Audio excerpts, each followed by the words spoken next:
Hello and welcome to Catamount Community Connection, your weekly Sunday public affairs show. I'm Brian Collamore hosting the show. And again, as you well know by now, we speak with community leaders from the business, professional, nonprofit, and political arenas. Our show is brought to you by the Rutland County Agricultural Society, which has brought you the Vermont State Fair in Rutland since 1846. We're already looking forward, believe it or not, next August to the 179th Vermont State Fair at Rutland. So thank you to the Rutland County Agricultural Society for their continued support for this program.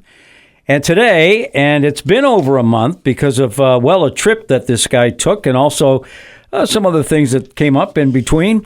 The mayor of the city of Rutland, Mike Doenges, is with us, and you went to Japan. We could talk about that maybe a little bit, but I want to kind of kick things off, Mayor, with the recently concluded election. You were not part of that in the sense that you were a candidate there, although I did see you at PEG TV.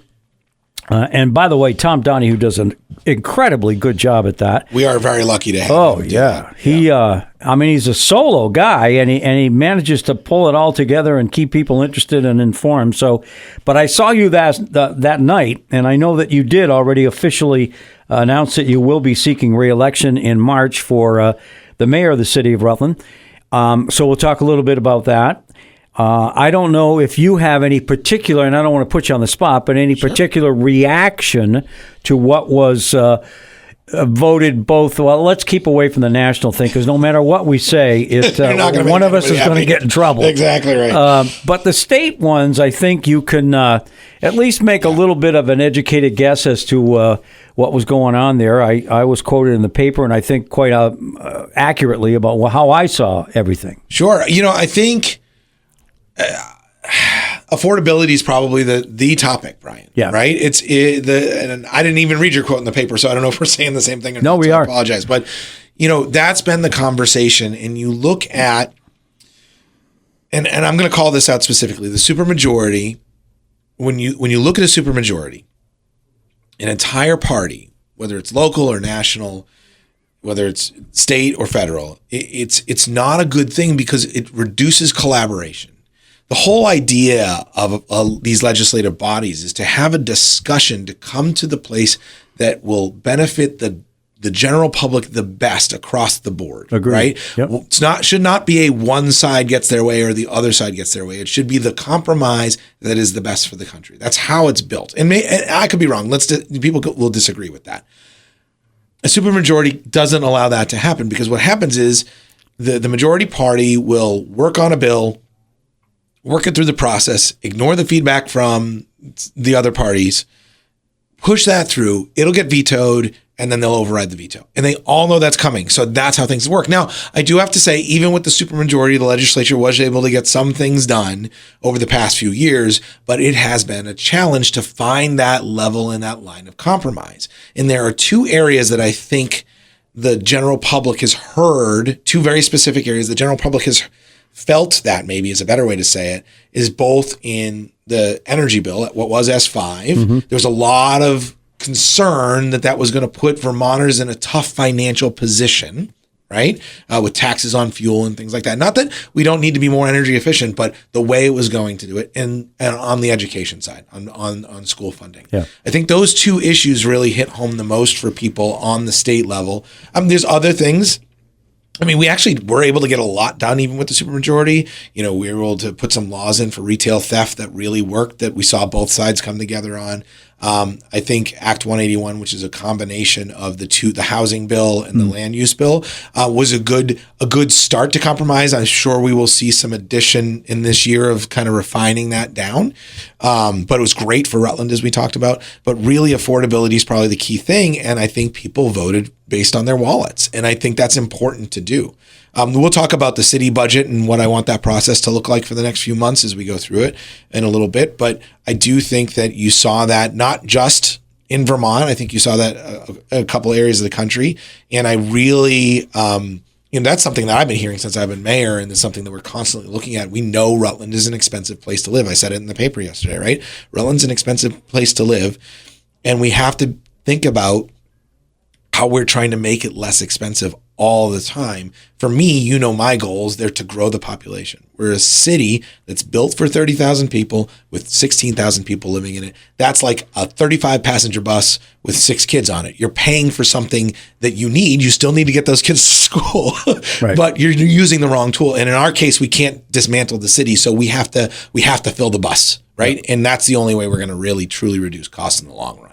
No, I think you've recaptured my thoughts pretty accurately. I said that the property tax bills, which arrived earlier this year, set people off. The DMV fees, which went up 20% for no good reason.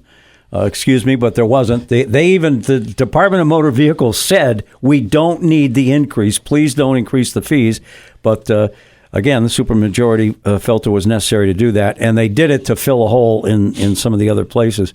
So I think people did finally have enough and just said, this is it. We're not going to take this anymore, kind of thing. I don't mean to keep going back to that movie with the guy screaming, I'm mad as hell and we're not going to take it. But I think in the end, that was really how a lot of people felt.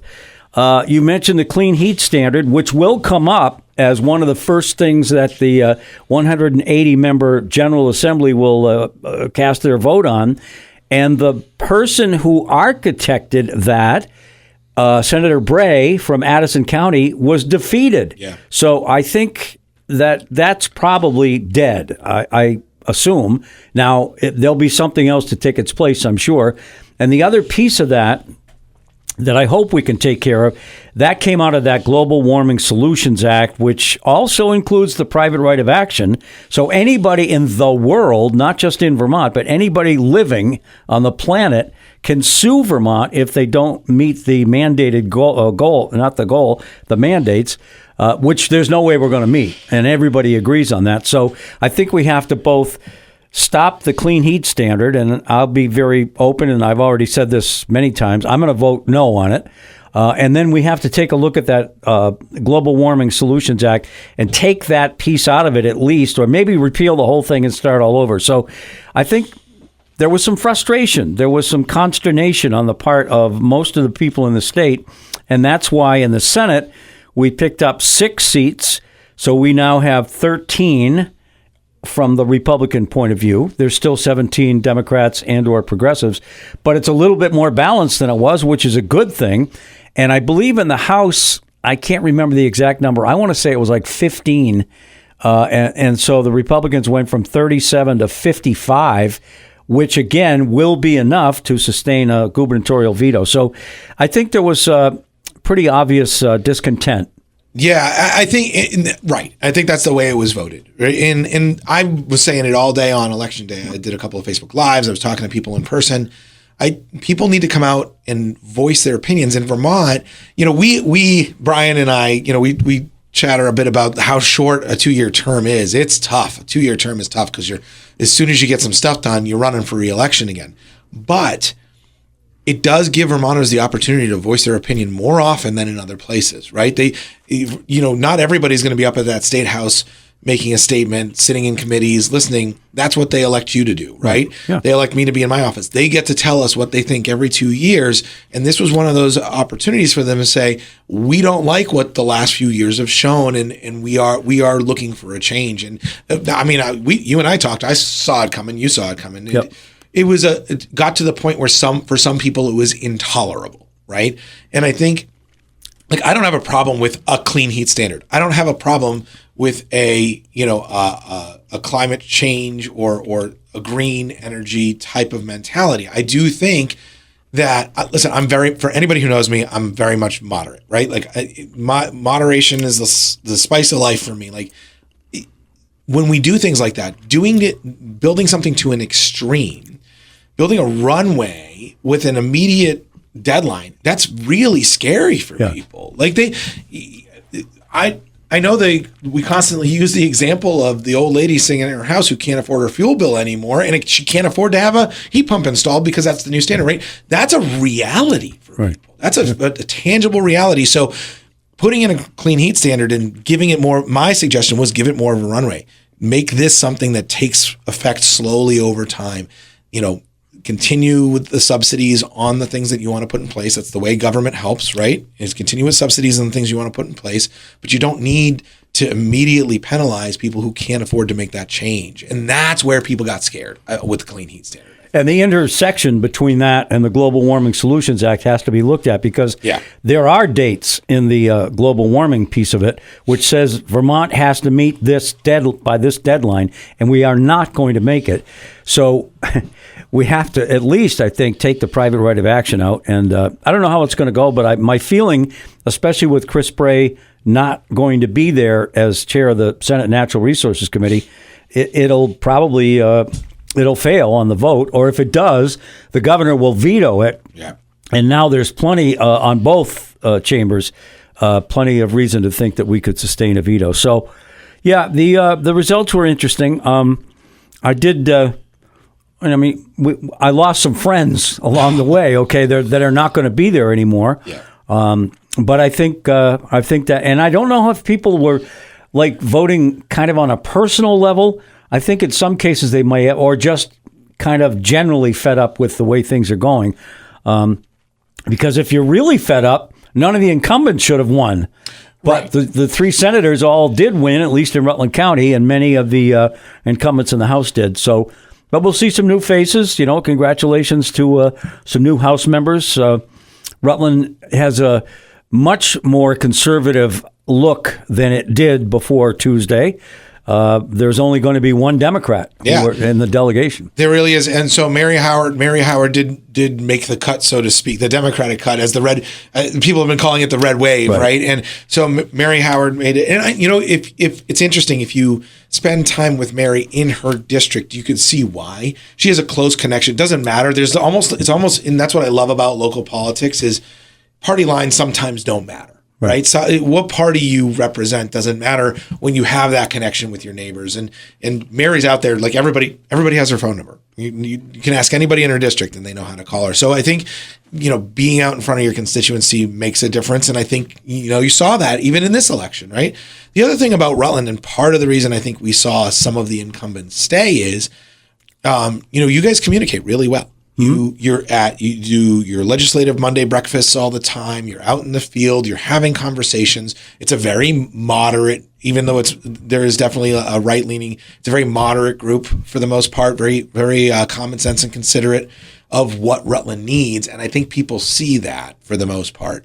On the broader scale, on the county, there was some big losses. I was shocked to see some of the other changes.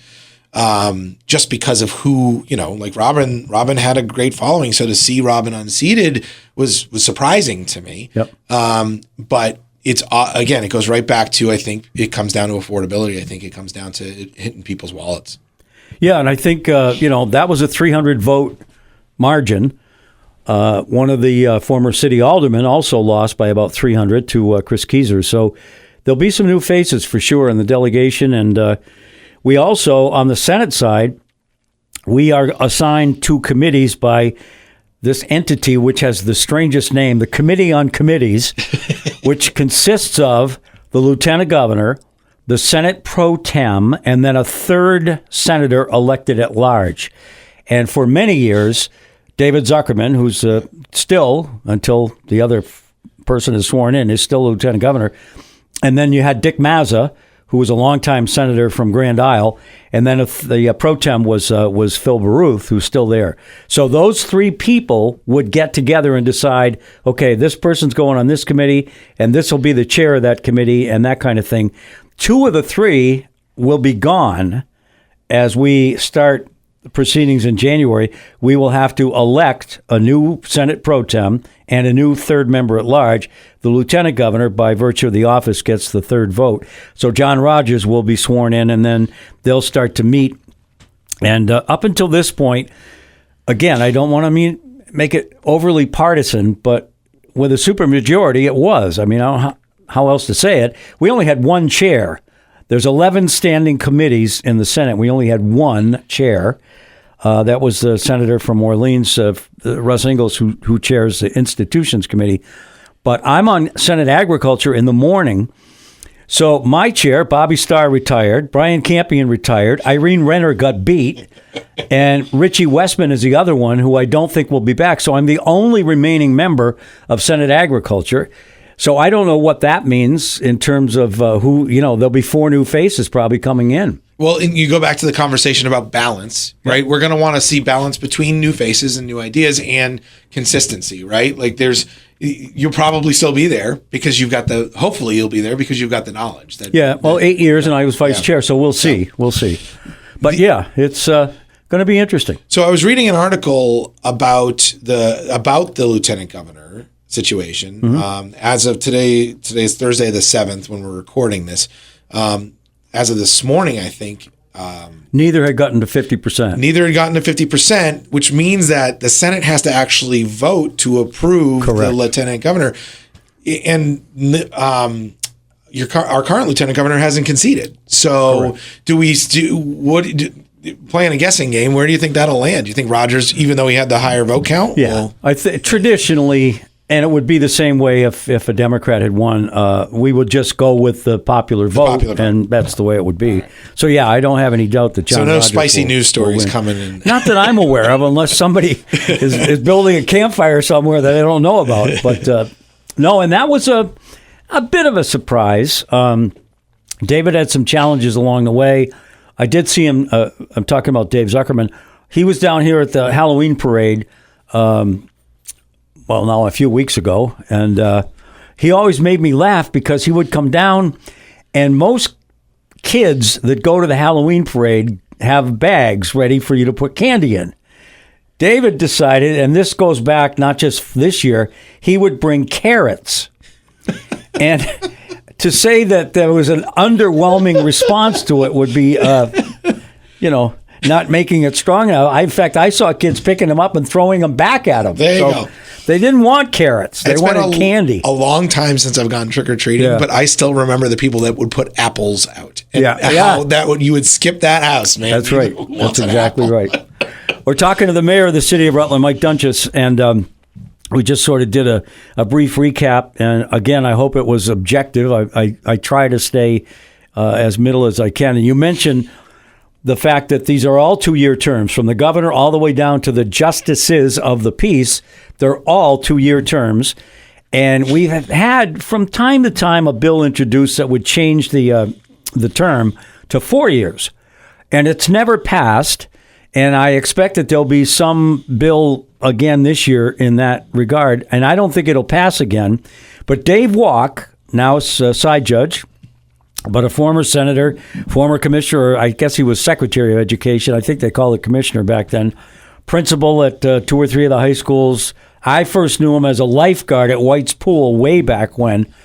But David once told me, he said, you guys get a report card every 2 years. Yeah. And that's exactly what the election was like. And he said, if you've done a good job and people feel that you're a good person type thing, they'll vote for you. And if they don't, there'll be a change. So I've always remembered that.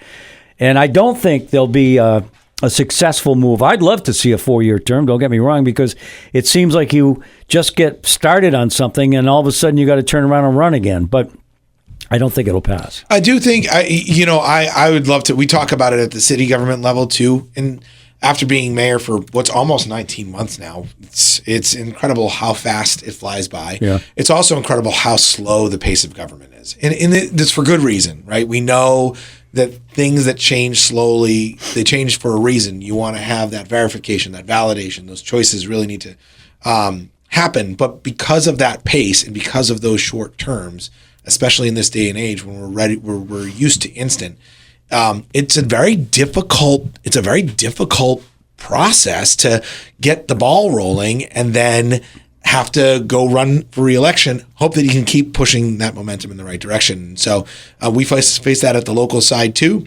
The Board of Aldermen is 2 years, mayor's 2 years, all the way up to the governor, like you said. So yeah, and at some point, because life is the way it is, you got to raise money. You have to spend some time fundraising in order to run. I mean, the days of, I guess was it George Aiken? One of the leading fellas from Vermont way back when spent like $16 on his campaign and bragged about it. 1 yard sign put in his front yard. Call it a day. it's not like that. I mean, we've had people.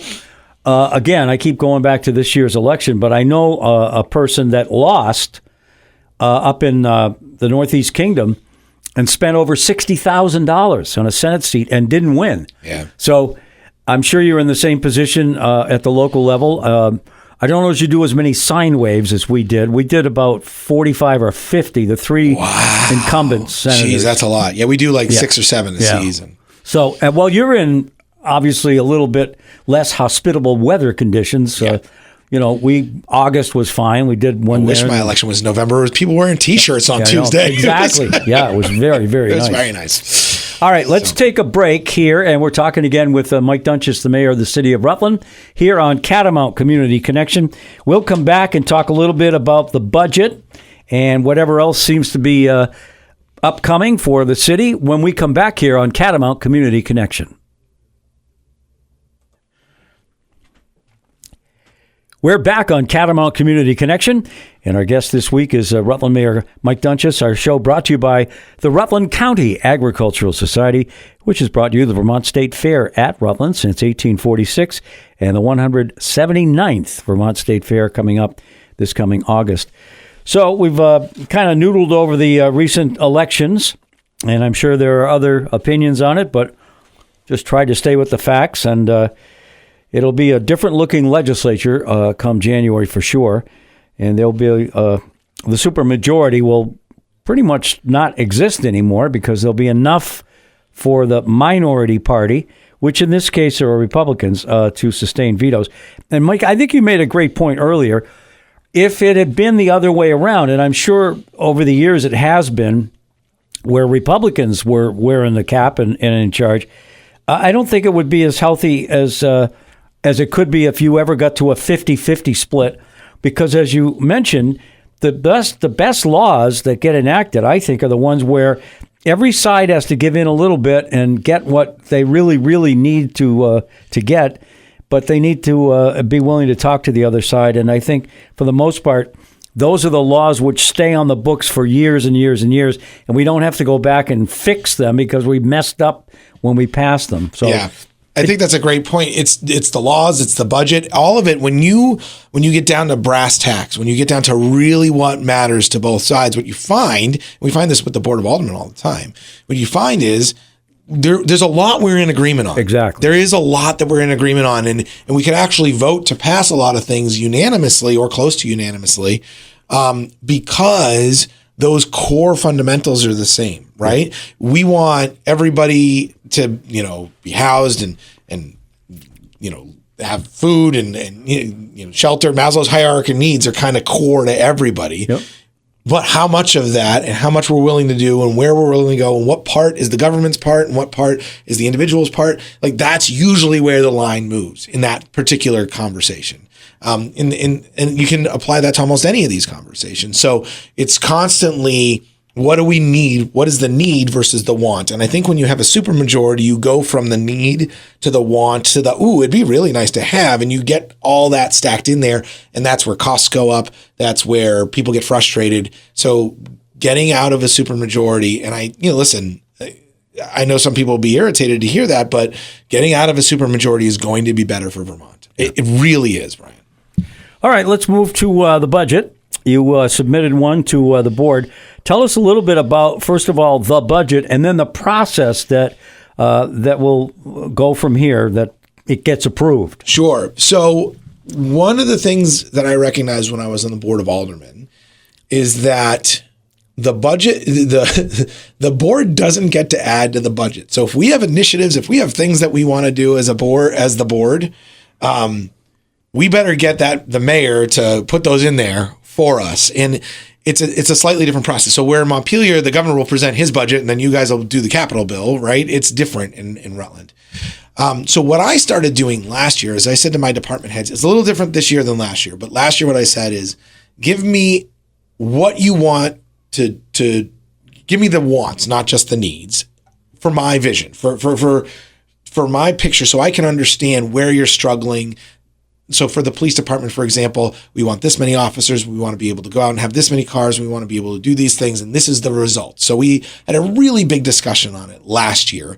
And then we really narrowed it down from that. So I got a huge presentation. I think I got 18, maybe 24% raise when it came to me from my department heads. Wow. Over the previous year. We got that. I got that down to I think it was, the way I presented it as two numbers. I presented it as 8 and 12% to the board, and then the board brought it down to 7. Now that was a big, big year last year. And the reason for that was mostly it all equated to inflation and public safety. That was it. If you looked at that budget, if you go back and look at the budget we are operating today, almost every dime of that budget either went to public safety or went to inflation. That's it. There's a couple of other things that we needed to change, where there's some areas where we cut and some areas where we added, but the major additions were because of inflation and public safety.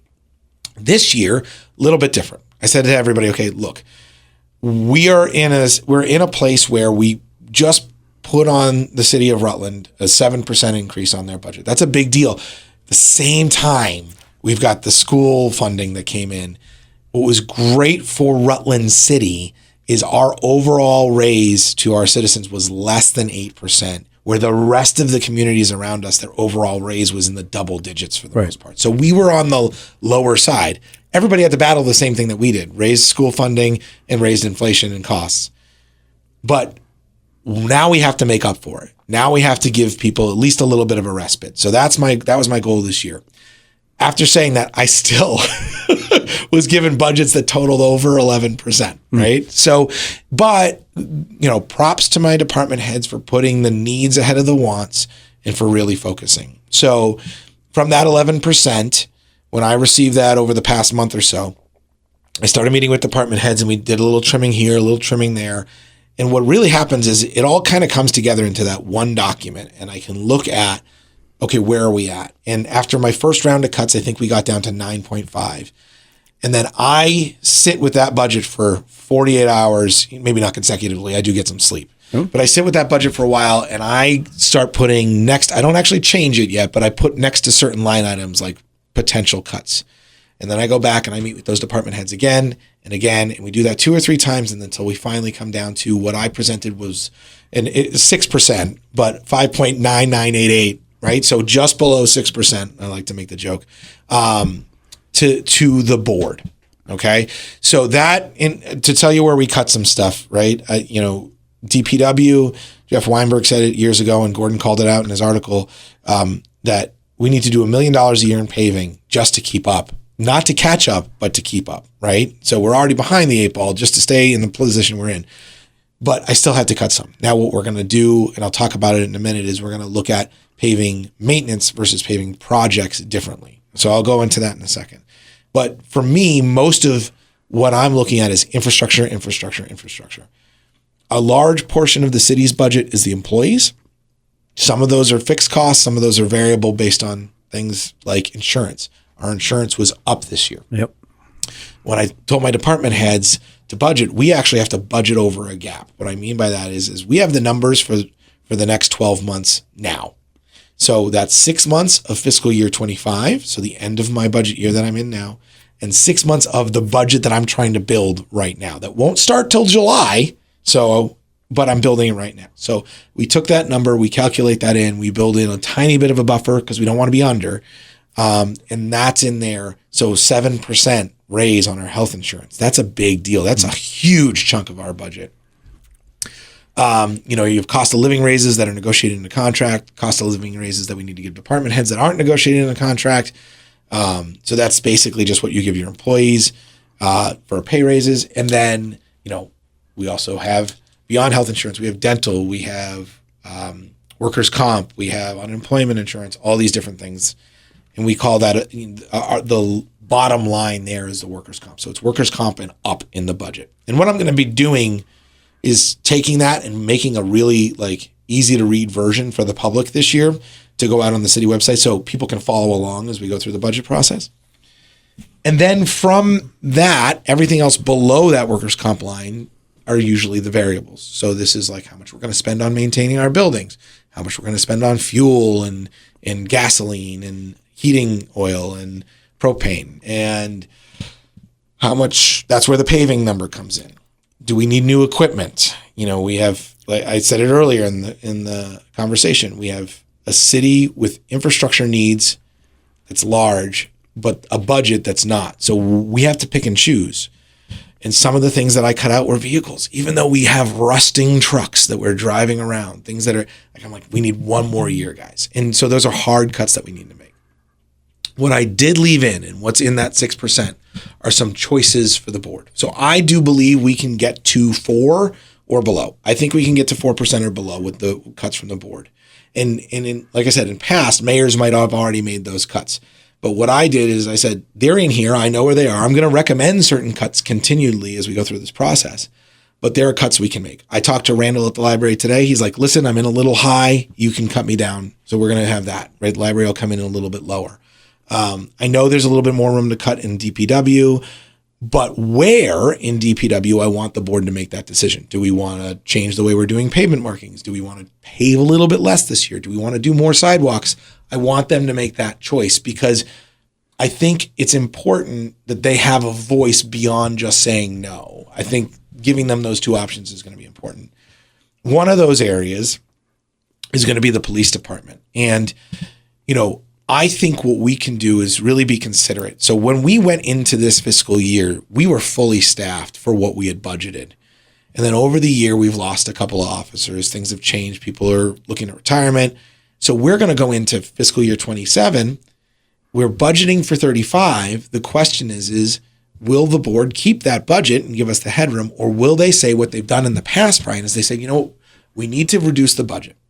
And if somehow we can go from 30 officers back up to 34 or 33, wherever we set it, and you can find 2 more officers to come on board in that fiscal year, we'll make an exception and use the unassigned fund balance. Like the board can make that choice to go over and above. So that might be one area that they can look at too. So at the end of the day, my hope is to go through the budget process. We do everything. We break it all out into committees. We work through the process. We have the discussion around that particular department's budget, the treasurer's budget, the building and zoning budget. We look through those and we say, are there additional places that we can trim? And where can we save money? We make those cuts, and then that's the budget that's set for the next year. And I really do think that we can either get to 4, like just looking at the numbers, I think we can either get to 4% or right around there somewhere. Okay. And so then the board either makes some cuts because they can't add to it, and then they vote. Yeah. And now my question is, there'll be an election there somewhere. Yeah. Is it the new board that votes or the sitting board? The sitting board votes on the budget for FY27. So they will vote by December 15th-ish is when we set the budget. So it floats depending on holidays. Yep. And so mid-December, we usually have it set. Part of the reason is because it needs to go to the voters in March on the March ballot, and then the voters in March vote on that. And there'll be new aldermen and that have to deal with the new budget one way or the other. Same thing, when I was elected mayor, it wasn't my budget that I was elected to, so I had to work within the confines of that and get creative. So, and I'm not up to speed the way maybe I should be as to whose term is coming up. How many aldermen are going to run again? I don't know what those numbers look like. Yeah, so this is the year. So it alternates. There's 11 aldermen. Right. And it alternates between a year with 5 and a year with 6. Okay. And this year is 6. So it's 6 aldermen this year. The mayor, the treasurer, and the assessor are all up for re-election. So it is a big year. And it happens to follow the November election this year. So we saw great voter turnout, 60 something. Oh yeah, some towns were in the 80s. Yeah, so for Rutland, 60% is great. I mean, and it's sad. 66. Yeah, and it's great. It's sad to see that more people don't turn out, but we had more voter registrations this year. I saw new faces or faces that I haven't seen at the polls. It was awesome to see people come out and make their voices heard. I was very excited about that, but. We don't know what March is going to look like. Some post-November elections, March years, it's crickets, and some post-November March year, no post-November, it's really busy. So it's always kind of a crapshoot. Okay. So we'll have at least elections for 6 of the positions on the board. That's right. I don't know how many of the current members will run again. Yeah, I don't know yet either who wants to run again. I've got rumors of who doesn't want to run again, but they're only rumors at this point. So okay, and you have announced that you will be seeking re-election. Yeah, I didn't really think it was official yet, so I'll have to do an official announcement at some point. I was on Peg TV, and Tom Donahue beat me. I was going to ask you first, but he got the scoop. Yeah, I'll absolutely run. Listen, we've got so many things in play and so much momentum. Just in the past few months, a lot of what we've been working on, and remember earlier I said the pace of government is slow. Mm-hmm. I didn't know that getting even though I was on the board, I didn't realize how much time things actually took to get done. And what I realized is for the time constraints that we've had, we have been able to be very successful in some areas. So one of our biggest focuses is housing. We set a goal of 1,000 units by 2028, by the end of 2028, just to be clear. We're on track. We've got this year, the city has seen more permits for unit renovation and bringing new units online than it has in many years before. It's not quite 250 that we need to hit that goal, but it's not even 100. But to see those numbers, to see that momentum starting to build, and to see actually the beginning of the year was slow, but the end of the year has been really busy, that's a great sign. In conjunction with that, we announced this, and I don't know if we talked about this yet, but Roofs Over Rutland. No, we haven't, but yeah. So Roofs Over Rutland, Mike Pichek put out the 10% Vermont program, revitalized that program, which is the state's surplus funds that sit in the bank waiting to make payments. They've got enough cash in the bank that they can lend some of that out. Right. So that turns out to be about $200 million statewide. And of that, $50 million went to VHFA, and then they paused the program for flood relief after the 2 terrible flooded summers that we had. So we've been pitching from Rutland like, hey, listen, VHFA is great for affordable housing. We have the Housing Trust of Rutland County and the Housing Authority of Rutland Housing Authority that are focused on affordable housing, and they've got many projects in the works. They're doing great. We need something to cover that middle section, that market rate housing.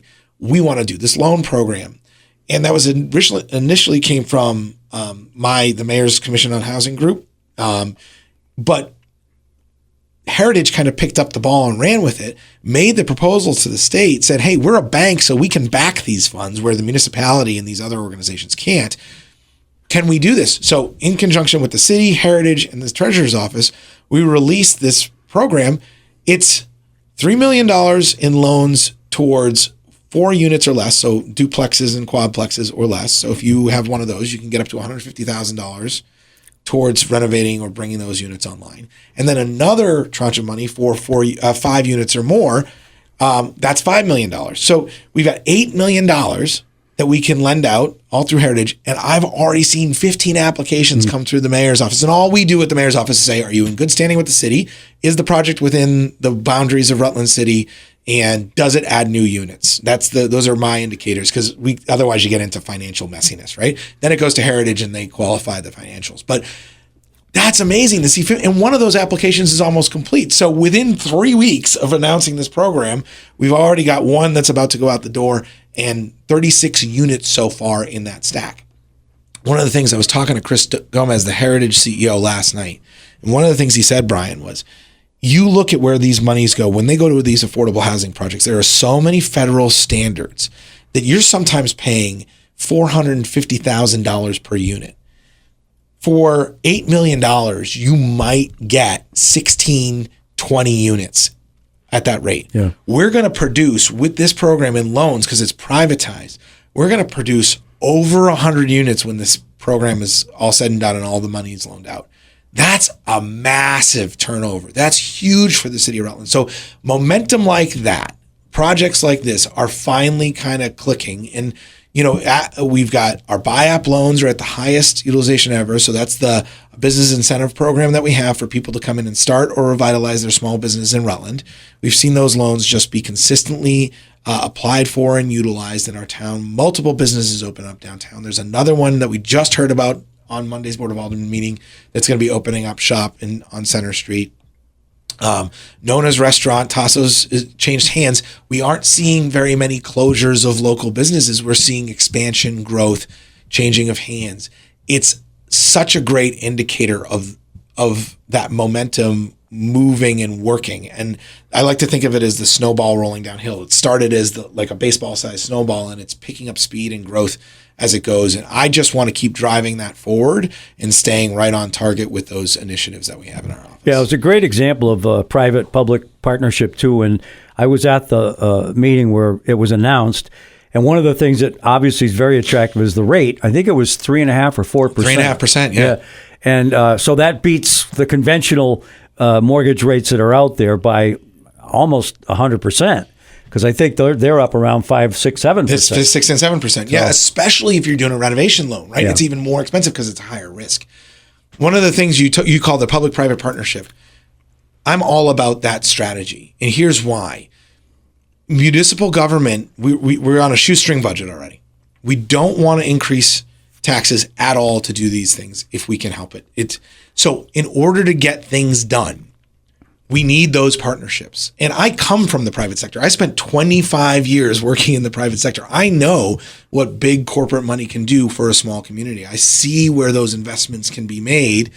And we see that all the time in Rutland here, right? We have some of the best donors in our community that come from the private sector and put their money into our community. And that works in Rutland. It's always worked in Rutland. And we need to do that, but we're doing it from a municipal level now. We're not saying, I didn't raise $8 million in taxes to build a fund. That didn't happen. What we did is we said, hey, can we use these tools that are available? So my goal is to continue hitting those initiatives just like this, but without it costing the city more. And getting creative is one of the most fun ways to get that thing done. So just for purposes of total transparency and fairness, Mike has announced that he will be seeking re-election. Henry Heck has also announced a similar idea on his behalf, and in fact took advantage of some signs that he put up on Election Day, which I thought were kind of clever, actually. It just said Henry Heck vote, and then March 2025. Didn't say what. So he got people to sort of ask him what he was talking about, and got some interesting reactions to it. Anyway, in terms of being fair, we will definitely have Henry on this show at some point as well. I don't think we need to do it like next week or anything, but between now and certainly the election in March, and I don't know what that date is this year, but it's a town meeting, whatever that is. Yeah, and we have to, I mean, there's Brian's also referencing there's an FCC rule that says, you got to give people equal time. So we'll have to define over the next few months, like maybe what's talking about what's going on in the city versus what the campaigning piece is. And I'm sorry if I was campaigning too much. I just get excited about what we're doing in the city right now and how things are moving forward. So I look forward to running again and kind of keeping things on target and keeping that ball rolling. Yeah. I think as I look at the calendar, it's March 4th, but I could be wrong. So March 4th, 2025, I think is, in fact, town meeting day. It's either that or the 11th. I think it's the 4th, too. I'm going to look it up right now. But anyway, so, and we all of a sudden, I'm looking at the clock, we need to take another break here on Catamount Community Connection. When we come back, Mike Doenges has returned from a trip to Japan, and we'll talk about that when we come back here on Catamount Community Connection. We are back on Catamount Community Connection, and our show brought to you, of course, by the Rutland County Agricultural Society. You know by now the 179th Vermont State Fair at Rutland will be here, well, before you know it, next August.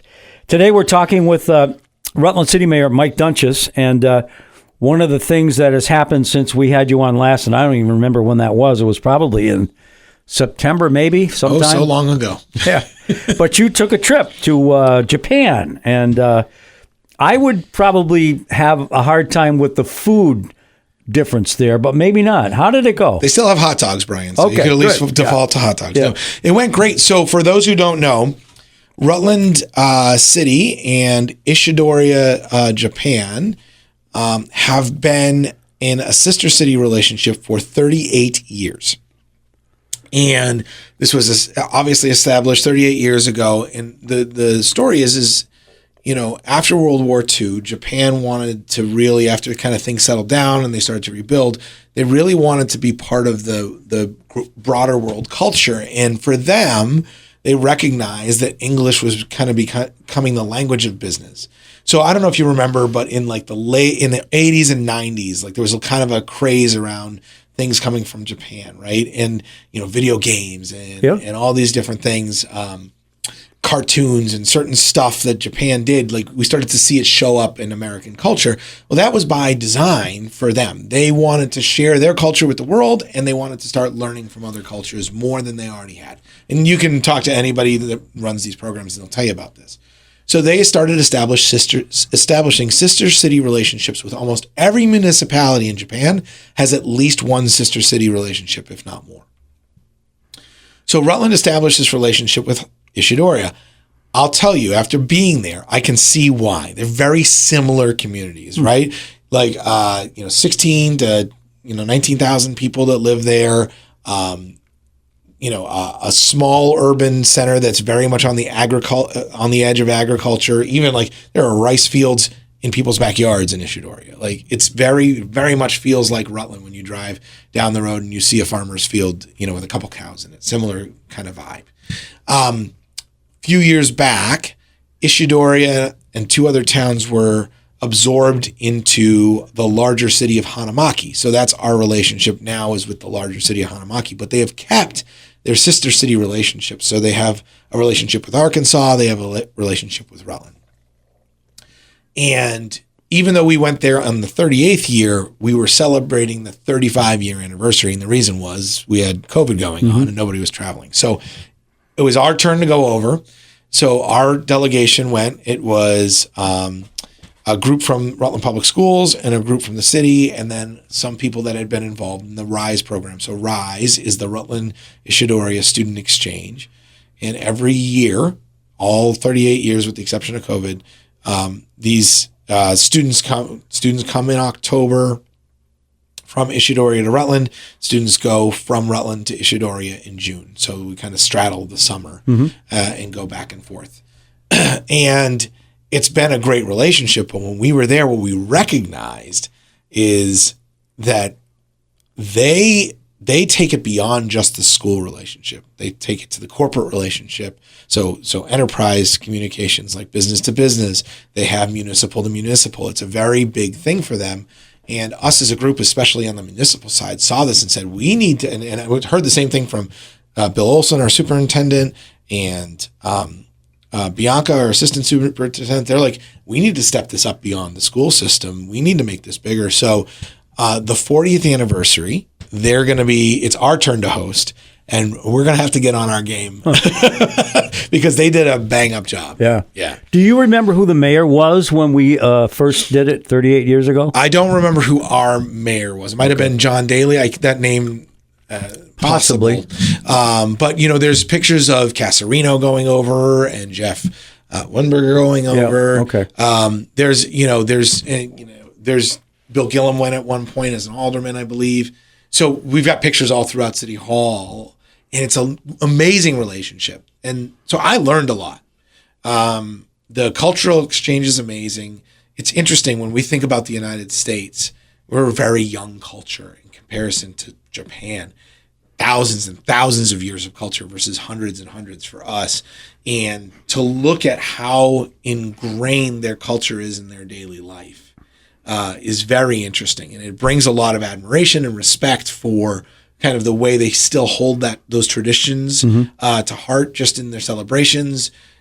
They threw a banquet for us and all sorts of things, a very regimented agenda. They were directly on time. They have ceremonial things they do of like breaking into the sake barrel or wearing the happy coats, which you might have seen us wearing in the Halloween parade to represent the trip.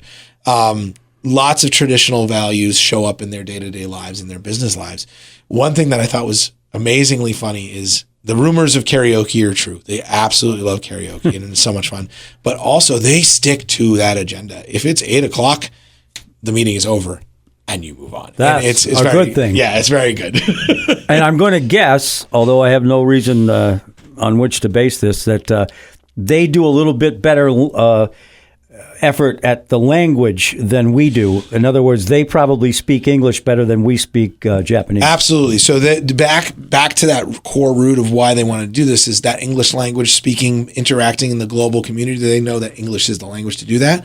So where in Vermont, we tend to teach French to students because we're so close to Canada, or Spanish when you get to high school, but French in the elementary schools, right?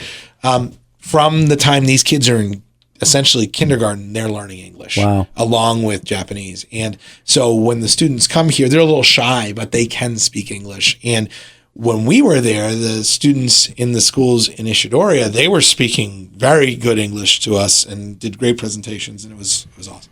Yeah, now when we host, it's probably not going to be as fair, if you will, because we don't do as good a job. I mean, we don't. We'll have to bring over an interpreter, or one of their interpreters will likely come to do that because, we don't do as good of a job. But we got to put in effort. We got 2 years. We want everybody in Rutland to learn a little Japanese between now and the time they get here, and we'll put on a good presentation because they really admire the relationship with our city, and I want to show them that same respect. Sure. Well, we got about 6 minutes left to the program, and I didn't know if there was anything else we haven't talked about. We talked about the budget, the elections just passed, the trip to Japan. What else is going on? Oh, it's interesting. I'm looking forward to what's happening right now. Did you have Devin Nerian recently talk about the regional plan? So right now, I'm on the Regional Planning Commission. I'm on Devin's board, and we're looking at this larger regional plan and really looking at where's Rutland County going in the next 8 years. And we're doing that in Rutland City too. So one of the things I talked about a lot during my campaign 2 years ago was having a larger vision for Rutland. So we've got a name for it now. We've started on a process. But in Vermont requires a municipal plan every 8 years. Okay.